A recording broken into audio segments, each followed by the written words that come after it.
এক সময়ের বাঘা বাঘা প্রতাপশালী এমপি মন্ত্রী, যাদের ইশারায় চলত গোটা দেশ, প্রকম্পিত হতো রাজপথ, যাদের সামান্য একটি কথায় প্রশাসন পর্যন্ত নড়ে চড়ে বসত।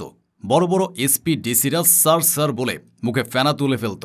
আজ তারাই সময়ের পরিক্রমায় চার দেয়ালের অন্ধকার হাজতে বন্দী। ২৪-এর ছাত্র জনতার তীব্র আন্দোলনের মুখে শেখ হাসিনা পালিয়ে গেলেও পালাতে পারেনি তার অসংখ্য প্রভাবশালী এমপি মন্ত্রী। তারাই এখন হাজতে বন্দী হয়ে প্রহর গুনছেন, ঢুকরে মরছেন, জানে না কে কবে মুক্তি পাবেন। যাদের দামি দামি গাড়ি, বিলাসবহুল বাড়ি, এসি রুম ছাড়া চলতই না, তারা আজ হাজতের চার দেয়ালে মশার কামড় খাচ্ছেন। দেখতে দেখতে পার হয়ে গেছে প্রায় ২ বছর। দেশের রাজনৈতিক প্রেক্ষাপটও এখন পুরোপুরি নতুন মোড় নিয়েছে। ২৪-এর গণঅভ্যুত্থানের পর অন্তর্বর্তীকালীন সরকার ক্ষমতা গ্রহণ করলেও ২০২৬ সালের ১২ই ফেব্রুয়ারি নির্বাচনে জয়লাভ করে ক্ষমতায় আসে বিএনপি সরকার। বিএনপি সরকারে আসায় আওয়ামী লীগের স্বৈরাচারী এমপি মন্ত্রীদের জেলের খানি যেন বেড়েই চলেছে। তো বন্ধুরা, আজকের এই ভিডিওটিতে আপনাদের জানাবো বিগত স্বৈরাচারী সরকারের সেই দৌর্দণ্ড প্রতাপশালী মন্ত্রী, এমপি এবং আমলারা এখন যেভাবে জেলের খানি টানছেন সে সম্পর্কে। তাছাড়া আরও জানাবো জেলের মধ্যেই এমপি মন্ত্রীরা যে কারণে দ্বন্দ্বে জড়িয়ে পড়েছেন সে সম্পর্কেও। তাদের সেই আকাশচুম্বী অহংকার, দম্ভ আর বিলাসবহুল জীবনের কি এতটুকুও পরিবর্তন হয়েছে, নাকি জেলের রুদ্ধতার প্রকোষ্ঠের ভেতরেও তারা নিজেদের সেই পুরনো ক্ষমতা খাটানোর ব্যর্থ চেষ্টা চালাচ্ছেন? তো চলুন দেখে নেই হাজতের সেই ভিআইপি সেলে থাকা আওয়ামী লীগের প্রতাপশালী মন্ত্রী, এমপিদের জীবন এখন ঠিক কিভাবে কাটছে। তবে বন্ধুরা, ভিডিওটি শুরু করার পূর্বে অনুরোধ রইল, ভিডিওটিতে একটি লাইক দিয়ে শুরু থেকে শেষ পর্যন্ত দেখুন। প্রথমেই আসা যাক দেশের অর্থনীতির মেরুদণ্ড ভেঙে চুরমার করে দেওয়া সে তথাকথিত মেগা লুটেরা, মেগা সিটির মেগা দুর্নীতিবাজ সালমান এফ রহমানের খতিয়ানে। একসময় শেখ হাসিনার বেসরকারি শিল্প ও বাণিজ্য উপদেষ্টা সেজে যে ব্যক্তি গোটা দেশের ব্যাংকিং খাত আর অর্থনীতিকে নিজের বাপের সম্পত্তি বানিয়ে ফেলেছিল, আজ তার পরম ঠিকানা কাশিমপুর কারাগারের প্রকোষ্ঠের গোলাপ সেলে। শুরুতেই তার সাথে একই কক্ষে রাখা হয়েছিল সাবেক বাণিজ্য মন্ত্রী ফারুক খান এবং সাবেক কৃষিমন্ত্রী ডক্টর আব্দুর রাজ্জাককে। কিন্তু রক্তে যার আজন্মের সামন্ততান্ত্রিক দম্ভ, সে কি আর জেলের ভাত খেয়ে সহজে মানুষ হয়? সালমান এফ রহমান জেলের লোহার শিকের ভেতরে বসেও তার সে পুরনো মেজাজ, আভিজাত্য আর লর্ডভাব ধরে রাখার আপ্রাণ ও হাস্যকর চেষ্টা চালিয়ে যাচ্ছেন। নিজের কোনো কাজ নিজে করার বদলে তিনি অন্যান্য বন্দী বা সেবকদের দিয়ে কাজ করানোর জন্য সারাক্ষণ চিল্লাপাল্লা হুকুম জারি করতে থাকেন। তার এই দম্ভ, অযৌক্তিক ডিমান্ড আর সারাক্ষণ চিৎকার চেঁচামেচিতে রীতিমতো অতিষ্ঠ হয়ে ওঠেন ফারুক খান এবং আব্দুর রাজ্জাক। তারা বাধ্য হয়ে কারা কর্তৃপক্ষের কাছে অভিযোগ করেন। পরিস্থিতি এমন অস্বস্তিকর পর্যায়ে পৌঁছায় যে বাধ্য হয়ে কারা কর্তৃপক্ষ সালমান এফ রহমানকে সেখান থেকে সরিয়ে সম্পূর্ণ অন্য একটা সেলে স্থানান্তর করে।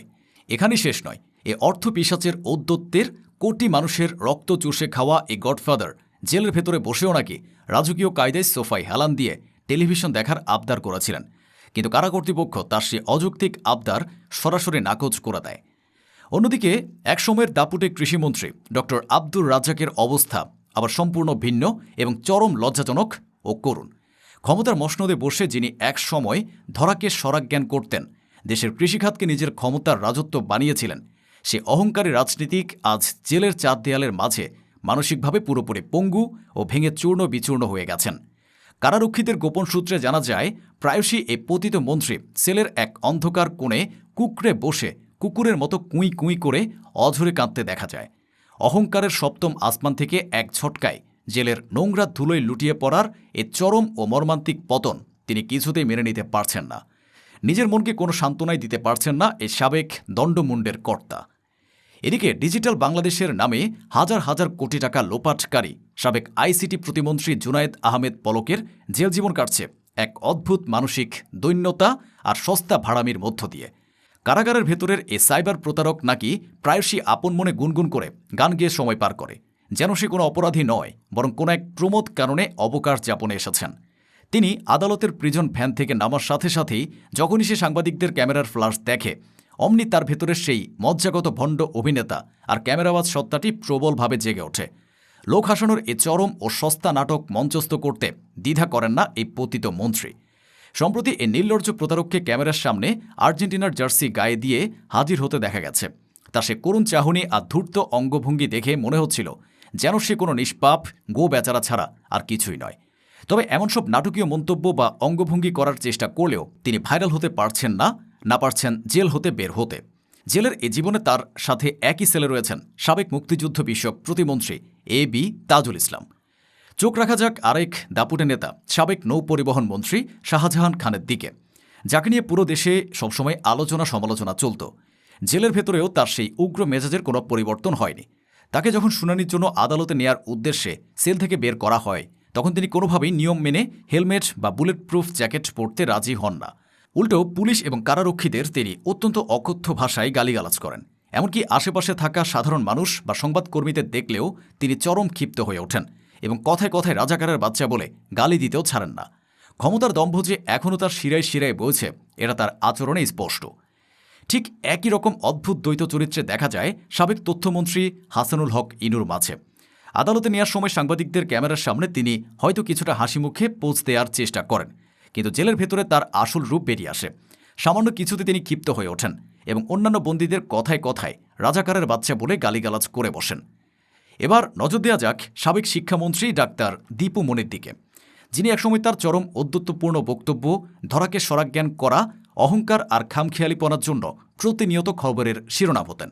আজ তাকে দেখা যাচ্ছে সম্পূর্ণ এক ভিন্ন ও নাটকীয় রূপে। আদালতে হাজিরার সময় দেখা যায় তিনি অনবরত আঙুলের তসবিহ জপছেন। যে হাতগুলো একসময় দেশের শিক্ষা ব্যবস্থাকে ধ্বংস করতে এবং বিরোধী মতের উপর জুলুমের ইশারায় ব্যস্ত থাকত, আজ সেই হাতের তসবির দানা ঘুরিয়ে তিনি মূলত জনগণের চোখে ধুলো দেওয়ার এক সস্তা নাটক সাজিয়েছেন। দীপুমণির ক্ষমতার সেই দম্ভ থেকে এই আধ্যাত্মিকতায় ফেরা নাকি নিজেকে সান্ত্বনা দেওয়ার মরিয়া চেষ্টা, তা কেবল তিনি ভালো বলতে পারবেন। আরেক সমালোচিত ব্যক্তি ব্যারিস্টার সুমন। সোশ্যাল মিডিয়ায় লাইভ করে যিনি দুর্নীতির বিরুদ্ধে গলা ফাটাতেন, আজ তিনিও একই কাতারে বন্দী। তবে কারাগারে তিনি নিজেকে অন্যান্যদের চেয়ে অনেকটাই গুটিয়ে নিয়েছেন, চুপচাপ থাকছেন এবং নিয়মিত নামাজ আদায় করছেন। তিনি কারাগারের ডিভিশন পেয়েছেন। তার সাথে একই রুম শেয়ার করতে হচ্ছে সাবেক খাদ্যমন্ত্রী সাধন চন্দ্র মজুমদার এবং শেখ হাসিনার সাবেক মুখ্য সচিব নজিবুর রহমানকে। আইনমন্ত্রী হিসেবে যিনি একসময় দেশের বিচার ব্যবস্থাকে নিজের ইচ্ছেমতো নিয়ন্ত্রণ করেছেন, সেই আনিসুল হকের গল্পটা আবার অন্যরকম। গ্রেফতারের পর কারাগারে বসে তিনি প্রথম দিকে খুব দম্ভ করে বলতেন তিনি বেশি দিন জেলে থাকবেন না এবং ডক্টর ইউনূসের নেতৃত্বাধীন অন্তর্বর্তীকালীন সরকারও বেশি দিন টিকবে না। কিন্তু সময় বড় নিষ্ঠুর। আজ ২০২৬ সালে ডক্টর ইউনূসের সরকার সফলভাবে মেয়াদ শেষ করে ক্ষমতা হস্তান্তর করেছে। দেশে এখন তারেক রহমানের নেতৃত্বে নির্বাচিত সরকার ক্ষমতায়, আর আনিসুল হকের সেই আকাশ কুসুম দম্ভ এখন জেলের চার দেয়ালের মাঝে গুমড়ে কাঁদছে।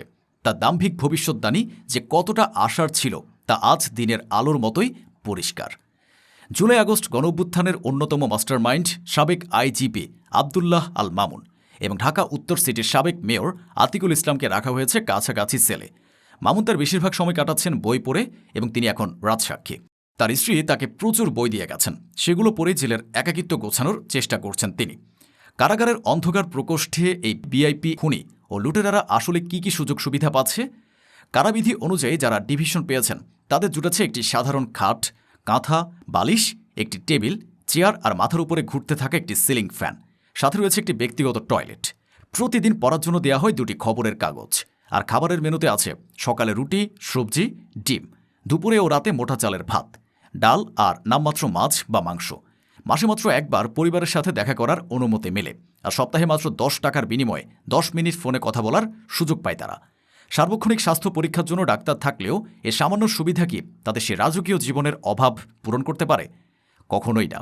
যে অর্থ পিশাচেরা এসি গাড়ি আর 5 স্টার হোটেল ছাড়া চলত না, আজ তারা জেলের ব্যবসা গরমে মশার কামড় খেয়ে ছটফট করে রাত পার করছে। গত 2 বছরের রাজনীতির গঙ্গা পদ্মা দিয়ে অনেক জল বয়ে গেছে। এরই মাঝে প্রবীণ আওয়ামী নেতা তোফায়েল আহমেদ পরপারে পাড়ি জমিয়েছেন। আর জেলে থাকা এই অসংখ্য অপরাধী এমপি মন্ত্রীদের মাঝে এখন পর্যন্ত কেউ জামিন পায়নি। একমাত্র ব্যতিক্রম কেবল নারায়ণগঞ্জের সাবেক মেয়র সেলিনা হায়াৎ আইভি, যিনি জামিনে মুক্তি পেয়েছেন। বাকি সব নরঘাতকের ভাগ্য এখনও ওই অন্ধকার খাঁচাতেই বন্দী। ক্ষমতার দম্ভ যে চিরস্থায়ী নয়, কারাগারের এ নির্মম চিত্রই তার সবচেয়ে বড় প্রমাণ। যারা একসময় নিজেদের আইনের ঊর্ধ্বে ধরাছোঁয়ার বাইরে ভাবত, আজ তারাই বিচারের কাঠগড়ায় বন্দী। তো বন্ধুরা, আওয়ামী লীগের এইসব বন্দী ভিআইপি এমপি মন্ত্রীদের সম্পর্কে আপনার মন্তব্য কমেন্টে লিখে জানান। ভিডিওটি ভালো লাগলে শেয়ার করুন এবং চ্যানেলটিতে নতুন হয়ে থাকলে সাবস্ক্রাইব করে বেল আইকনটি বাজিয়ে রাখুন। ধন্যবাদ।